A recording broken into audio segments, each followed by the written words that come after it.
Greetings once again. This is Professor Deborah Oakley at the University of Nevada, Las Vegas School of Architecture. This is part 2 of my two-part video series on creating rigid concrete shell structures using basic forms in hyperbolic paraboloids. If you've come to this video first, you might want to check out part 1 where I go over the basic concepts of how to do this. This video will show a few examples of how these structures can be created very simply in making very elegant forms similar to those by the master of concrete thin shell structures, Felix Candela. So to begin with, we'll make a planar surface here, and I'll start at origin 0, and this will be 20 feet on a side. So there is our plane, and I'm going to turn on my points and take the center one here. I'm going to go to the front view, and let's just lower this by about 4 feet. Right there, and go back to the perspective view, and you see we get a classic warp surface of a hyperbolic paraboloid such as we saw in the first video, if you saw that video. I'm going to take this and do a polar array around that origin point, and there are going to be 4 of these. Fill 360 degrees, and there we go. That makes our shell structure. So let's then join this together and do an offset surf. The distance here, these are very, very thin structures, so we'll just offset this by about 3 or 4 inches. So this is distance of 0.3 feet. Now I'll go into my front view again, and let's elevate this up a little bit, maybe about 6 feet. And I'm going to run into a top view and make a rectangle from the origin point centered on the origin point. Back into perspective view. Now this rectangle that I just created, I'm going to project that onto the undersurface of the hypar. There's the projection. Notice I get 2 of those because this has a thickness. I don't need the top one, so let's go ahead and delete that. And now we can use the one on the underside, and the first one I'm going to loft these. Got to watch out for that seam. This is going to end up with a twisted column if I don't move the seam. So let's move that bottom point to the midpoint to match the top and hit return. And we have an umbrella hypar. Let's have a look at that compared to this image here. So this is one of Candela's early designs, experimental shells.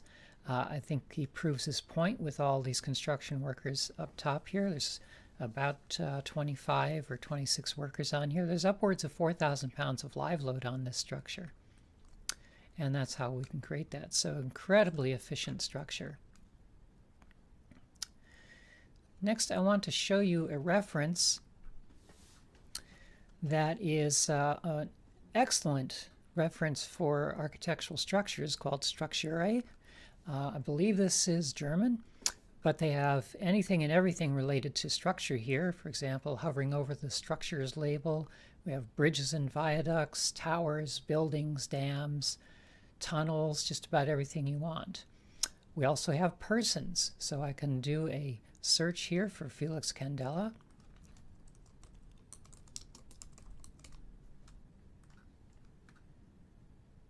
And only one, and only Felix Candela. And we have a whole list of his projects here. So we're going to look at 2 of these. First one is this one, Hoximilco Restaurant. Hoximilco Restaurant. It is otherwise known as Las Manantiales. And Hoximilco is the district of Mexico City where this is located. And there's a map. This is not normally showing when you first open up. You have to click on this, show coordinates on map, and you come up with a picture here. If you click on the Google down here, that opens up into a new page that I already have, and we can see where this is located. There's the restaurant there.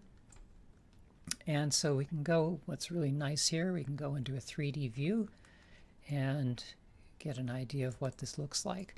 So the original design, this is an older picture, is a beautiful little canal here with these boats, very pastoral setting, and this scalloped roof here. So if we click on this, you can find more information. There's 65 photographs that you can look at.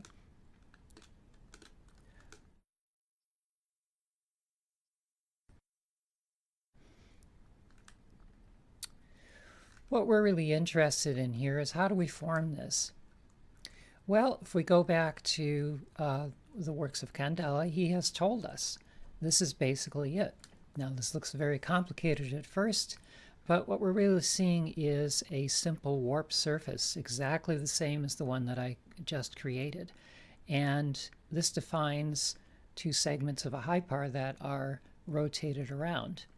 So let's go ahead and do that. I'm going to go to another layer setting here, turn those off.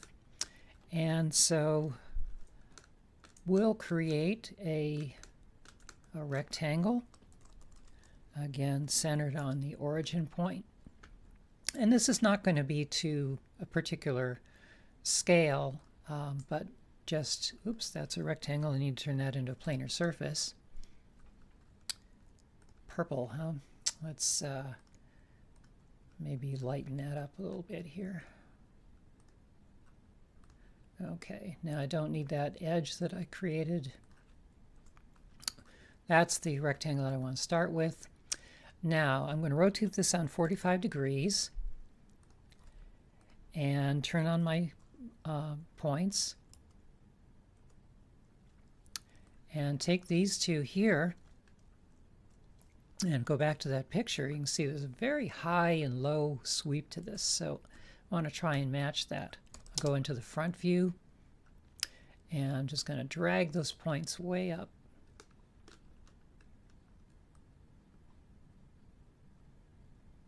Take them up to here. Now I'm going to take the low points and drag those down, maybe to about there, and go into a right view. We also want to scale this in because this is going to be a very skinny hypar. How about like that? And let's make it snap to these points just to make it look nice. So there we are to begin with. So that is going to be our forming shape. And we're going to carve away at this. So I'm going to start in the top view. And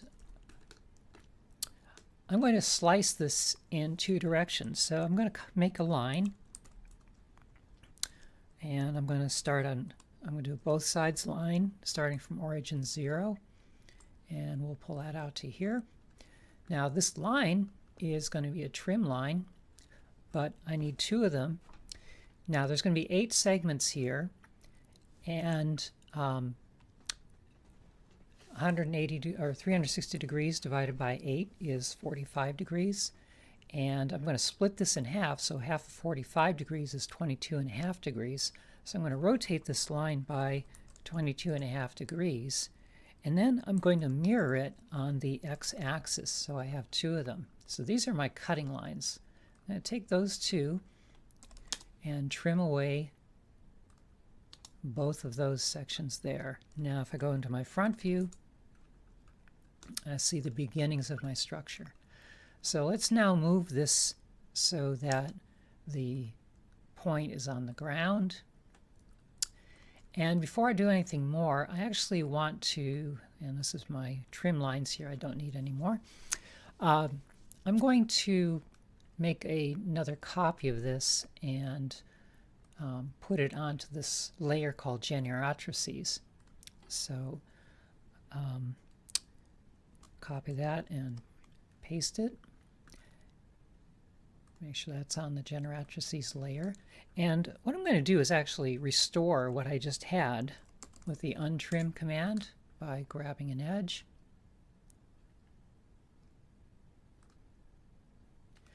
And so that gives us back our original shape. And you'll see in a moment what that is for. So for now, I'm going to turn that off, go back into my front view. And we need one more trim line, starting at the bottom here. This one's going to slope up at an angle, maybe about like this. And I'm going to take that and mirror it about the y-axis and use the two of those to trim all of this on the top. And now I don't need those lines.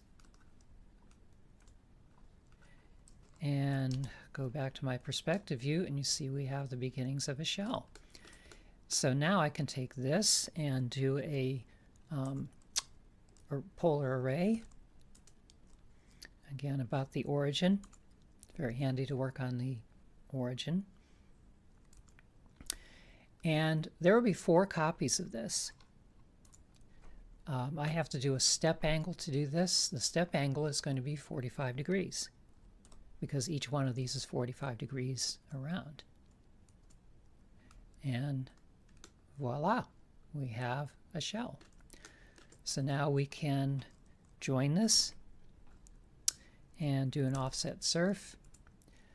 This I'm going to offset surf to the bottom, so I just click on the inside, change direction. I'm going to keep the same shell thickness of 0.3 feet. And we have our shell.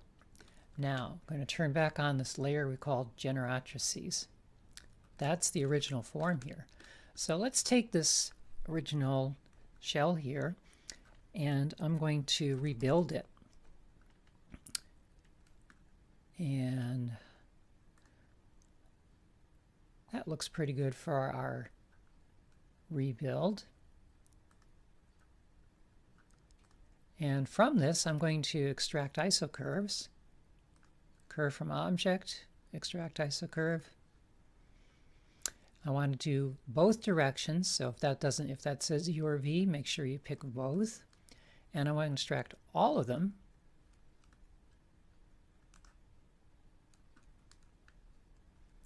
And let's make these guys red so they're nice and visible.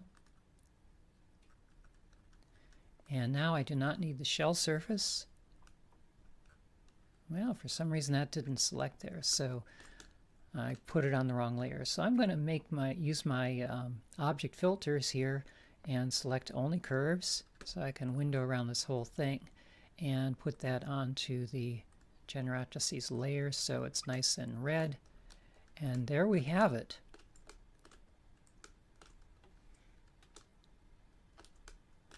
So let's compare that with Candela's view here. Pretty close. So that's how we generate these structures.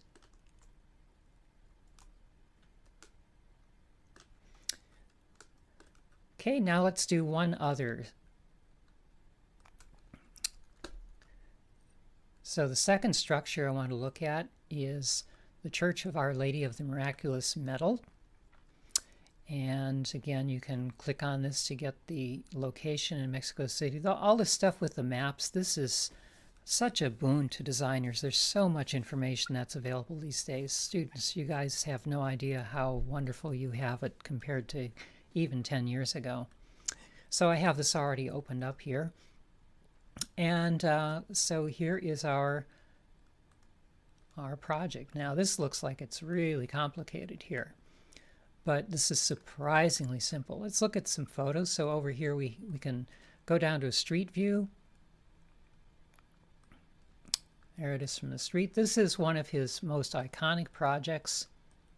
It's simply brilliant, and it's brilliant in its simplicity.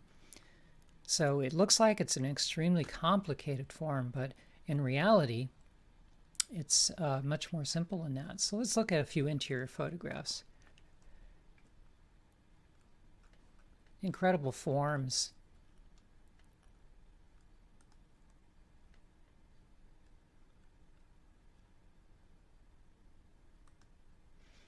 Still being used today after 50 years. More than more like almost 70 years, I think.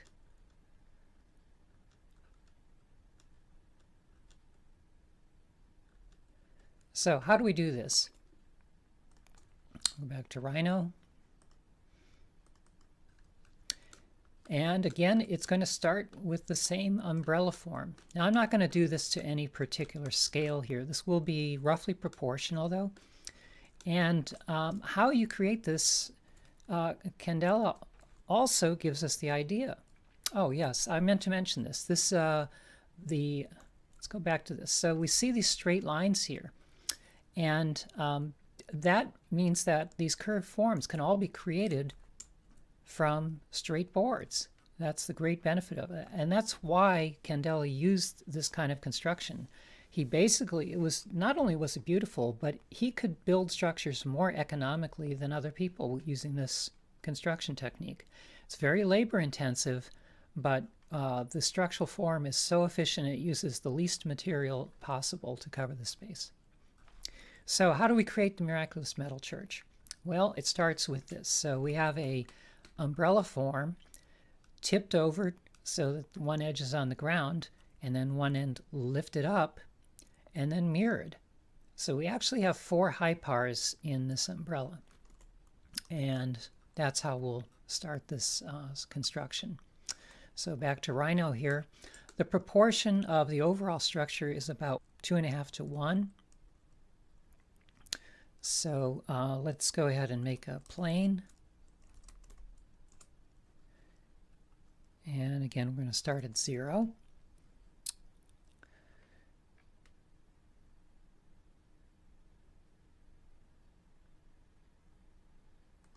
So there's our rough proportions here. I'm going to change the color of that layer so it's not quite so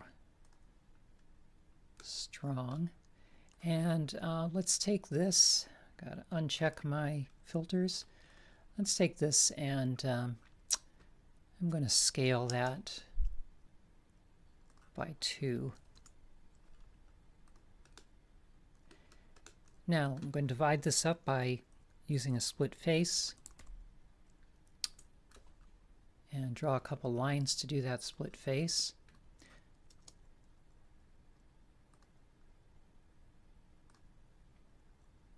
Take that surface and do split face. I'm going to select curves, which are the 2 that I just drew. And now I don't need those curves. And if I turn on the ISO curves, I can see that I do have this broken up. First thing to do, we're going to rotate this. So I'm going to relocate this gumball over to the end. I like to do this interactively this way. And this is at an angle of about 58 degrees.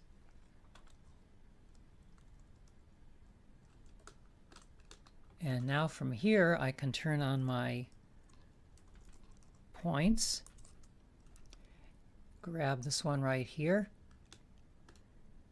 and we'll lift this one up. And the one in the middle will drag down. And you can see we already have a complex surface that closely matches the structure. Now from this, all I need to do is mirror this.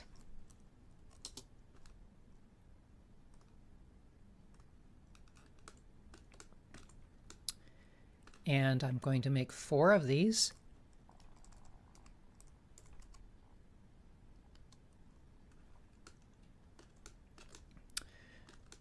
So we'll make 4 of these in the X direction, 1 in the Y direction, 1 in the Z direction, and just connect them leg to leg. And I'm going to make 1 more copy here. And actually I'm going to mirror the last copy because the end of this, the chapel, is taller.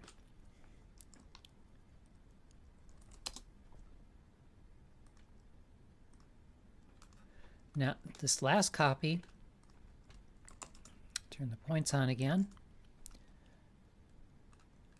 This point is going to be up about here, and this point is going to be up about here, approximately. Now we mirror this.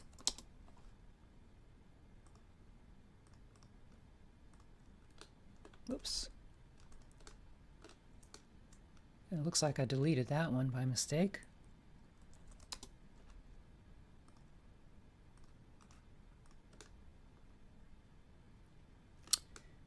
All right, almost there. Now, the church actually has a slope to the roof, so it's higher at the back than the front, and it's about an 8-degree slope. So I'm going to select all of these and turn on the points, and just grab this top row here. Now I'm going to use the gumball and relocate it to the end here, and that way I can just type in my rotational angle right here. So the arrows are pointing in a clockwise direction. I want to rotate this upward, which is counterclockwise in the direction I'm looking at it. So I'll use -8 degrees and lift that up. Okay. Now the end doesn't look quite right, so let's go ahead and pull these up again. And then these guys here.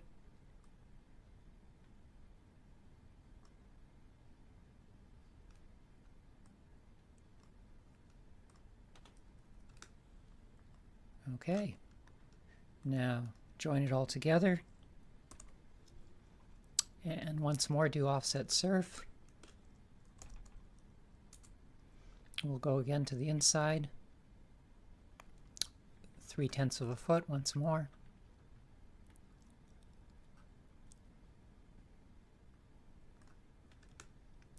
And we're almost there. Last thing are columns. So I'm going to start by drawing a vertical line. So line command vertical from this point. I have my smart track on, so I want to grab the end of this thing, and that's going to be where my line goes down. This is a reference line.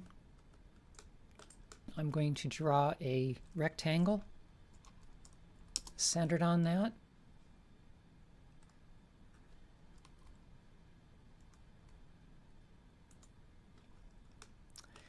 Now, before I do anything else here, I want to turn off record history, and I'm going to project this onto the surface here. Now, once again, I get 2 of these, so let's unselect the one on the bottom, and whoops, I kind of lost that. I want to delete this one on the top.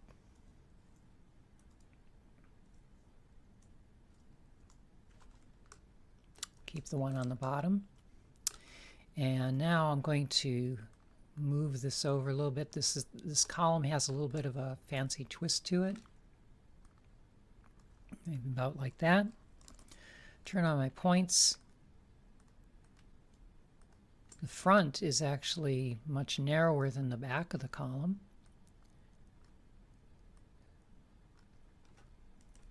Now I don't need that line. Now I'm going to turn history back on. Looks like it was on. And let's loft these 2. And I want to make sure that my points are lining up.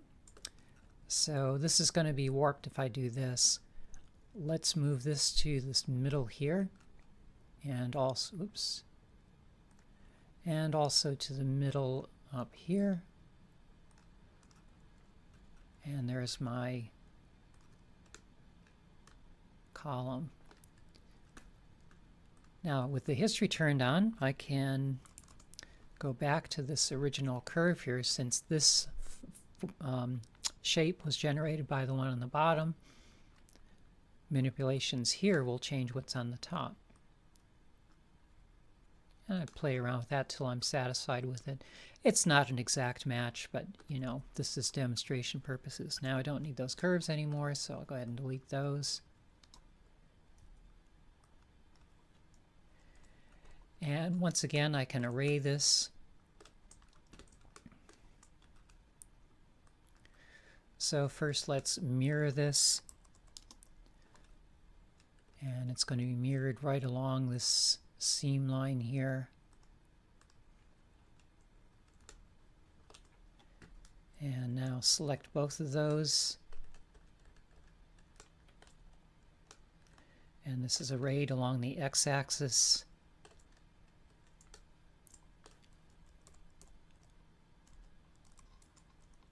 I'm going to make 4 of those. Only one in the y and the z direction, and the spacing is there to there. And there we have it.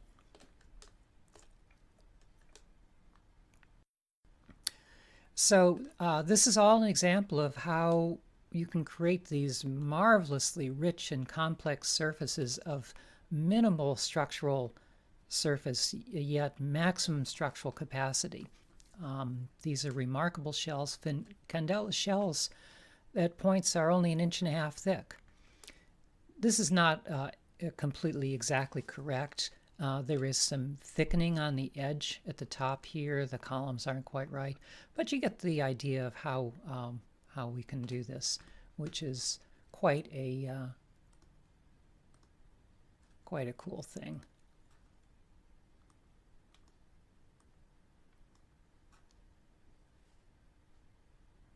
Marvelous. So there you have it. Hope that's helpful and useful, and that you learned something from this video. And as they say on YouTube, if you like this video, give it a thumbs up. Thanks. See you sometime later. Bye.